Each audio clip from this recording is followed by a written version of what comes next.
What's going on, guys? Welcome back to the channel, or if you're new here, my name is Blair and this is Throttle Blip. Today we're going to review the 2025 Sportster S.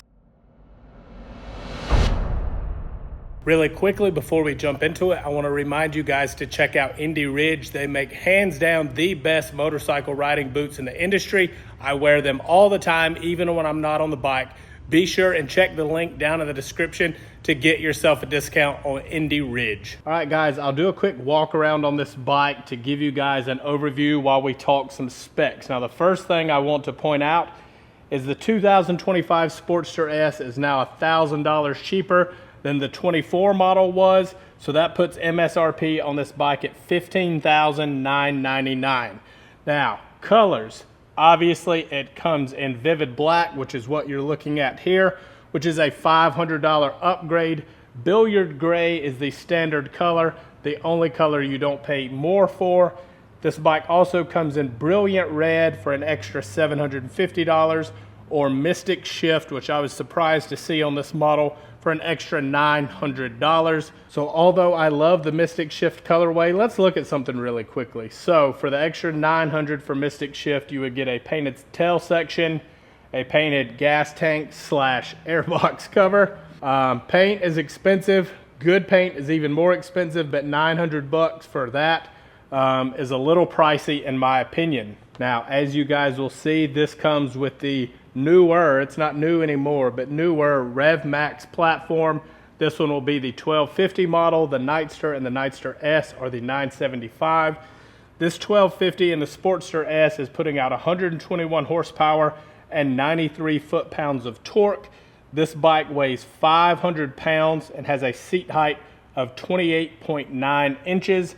You're going to get 3.1 gallons on your gas tank. And another thing that I want to point out before we jump into the full review is the suspension travel on the rear. That was a big complaint for a lot of people.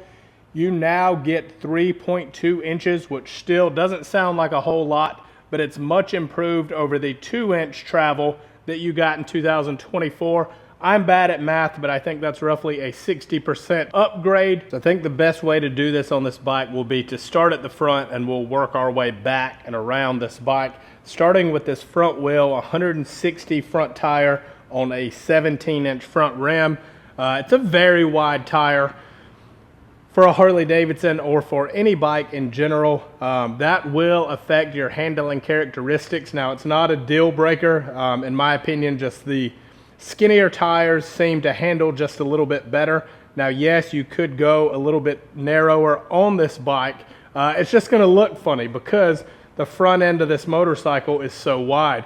You have very wide trees, so your forks are pretty far apart, and your front fender is set up for a tire this width. So it's going to look kind of wonky, but it might ride just a little bit better. Now, you'll also see the very divisive pill-shaped headlight on this bike. I don't really mind it that much, but I know it bothers a lot of people, especially on Harley Davidsons. They say headlights should be round, and I'd love to see one on there. So if you guys have got one and you happen to be watching this review, send one over to me. My email's in the description. I'd like to see this bike with a round headlight on it. Now, while we're talking about the front end, let's not overlook one of the best parts of this bike, in my opinion, is that it comes with an inverted front end. If you've watched any of my other videos or you've been watching the channel for any length of time, you'll know that's a big sticking point for me with Harley Davidson, is them not putting inverted front ends on all of their bikes. The Sportster S got it, and there is some adjustability up here. So you'll see you can switch from hard to soft, and yes, it does make a pretty significant difference. Now, this may be just a little bit nitpicky, but in my opinion, these turn signals stick out just a little bit much. I'm sure there's a ton of aftermarket solutions to address that, and that's something I would very much be interested in, just to clean up the lines of the front of this bike. Something I was very happy to see on this bike is Brembo all the way around. From your master cylinder to your perches, everything will be Brembo, and this bike stops really, really well. So in this video, I won't be riding it, but you can find other videos that I've done doing test rides on this motorcycle. And just for a quick summary for those that haven't watched it, may not have time to watch it, it's extremely fast. It makes a ton of power. It stops really well. In my opinion and for my taste, it just sat a little low to the ground. So now that they've lifted it up, maybe I'll give this one a ride. Let me know down in the comments if you guys would watch that. If so, I'll be happy to make that for you. Moving around to the back of the handlebars, I know I was kind of hard on this bike, but there are a lot of things that I do really like about it. Number one, probably being this screen, as silly as it sounds. I was hoping that we would get this exact display on all the Harley Davidson models, like the Softails and stuff. I think that would be a really nice touch. And let's talk about why.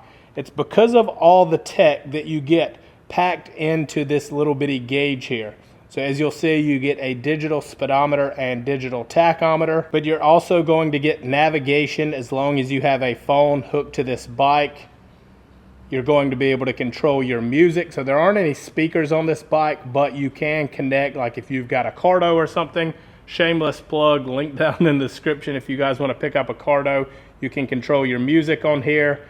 You're going to have all your bike specs on here, which is nice that you can see air pressure. Something you guys should be checking before every ride because it does fluctuate quite a lot, but I know a lot of people don't do it. Now it makes it easy. You don't have to bust out the air gauge. You can literally check it from the bike. You can check the temp. You can check your battery. You have some other settings here where you can customize the screen. You can customize your ride. Going into your ride modes, you have road, you have sport, you have rain, and then you can build your custom modes, which I thought was really cool. This bike in sport mode is a great time. This bike in rain mode is probably a good option for someone who wants to grow into their bike. So this bike makes a ton of power. If you're newer to riding or this is going to be your first bike, don't let the power and the specs intimidate you on this bike. Put it in rain mode. It'll help kind of keep things in check.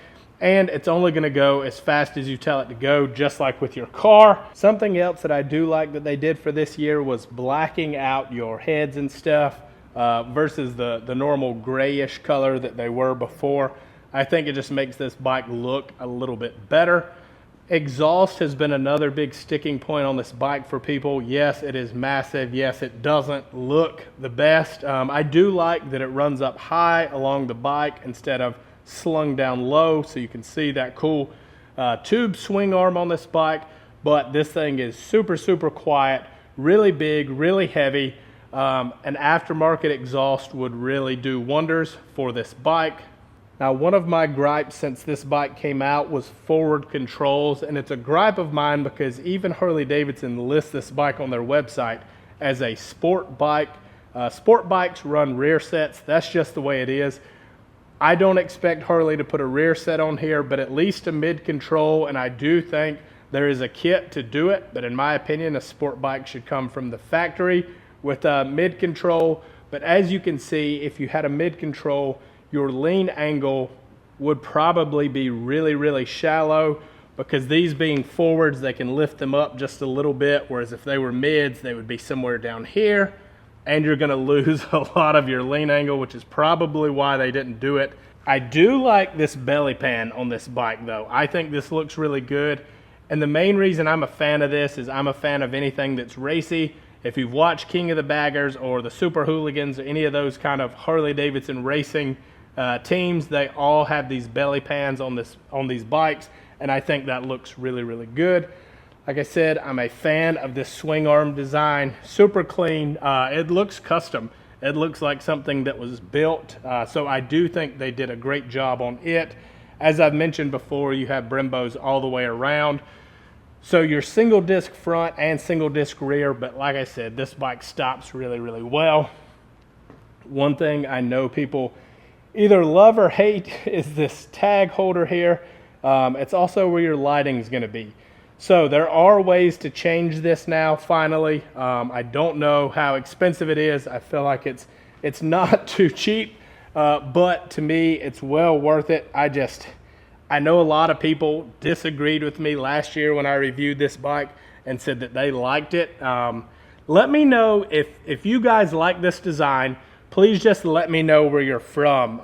My guess is that it's more of a European thing. More people over in European countries like this setup. I know most Americans didn't love it, but moving around to the other side, you'll see you have your shock adjustment here for your preload, which is really, really nice. You guys should definitely do that. So you'll see this key hanging down here. No, this is not your ignition. That just pops the seat off. I'll try to show you guys really quickly. Kind of hard to do one-handed, but you just turn the key, pull the seat off, giving you access to everything underneath the seat. Speaking of the seat, let's talk about that really quickly. It's not much of a seat. There's not much in the way of padding, and there's definitely not enough seat to hold you on. Now, what do I mean by that? Typically, you want a little bit of a lumbar section on the seat. I'll give you guys some more examples really quickly. So like on the ST model, you'll see how prominent this back section is. Same thing with the Lowrider S and ST down on the end. Very aggressive back section for the seat. Also, you will notice that this bike is not set up for a passenger, believe it or not. You can set it up for a passenger. This little section comes out and you're able to put a tiny little seat back there. There is a backrest section that goes with it because obviously there's not a lot holding you on, and it slopes down. So if you were a passenger, it's a matter of time before you end up in that tire. So you can get passenger pegs, passenger seat, and a passenger backrest. I do like this tail section. It's very racy, it's very clean. The seat is very clean. It's just not that functional to me. I've spun this bike around just as it was too hard to see where it was sitting on this other side. It was a little dark. But I did want to talk about this side of the bike, the B side, if you will.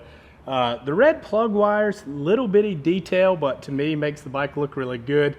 Pairs well with that Harley Davidson emblem with the red checkers on there. I'm a huge fan of that emblem. I think that looks great. And that used to be a big thing on the channel for whatever reason. So for what it's worth, I'm a fan of that one.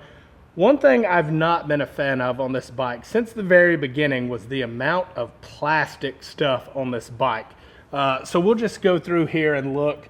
And yes, obviously this is plastic, but at least it's painted. But plastic, plastic, plastic, plastic, plastic, plastic, plastic.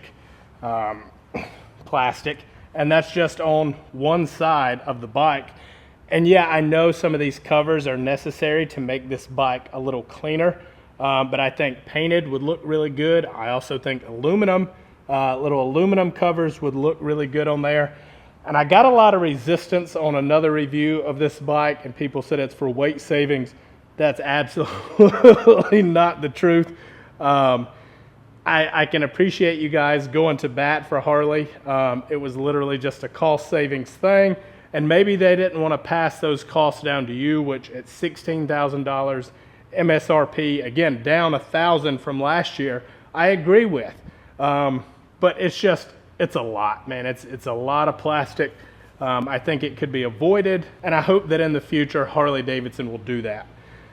That's going to be it on this one for me, guys. I'll give you guys one last quick walk around of this bike. And I know it kind of felt like I picked this thing apart, but I have to be honest with you and give you guys my honest opinion.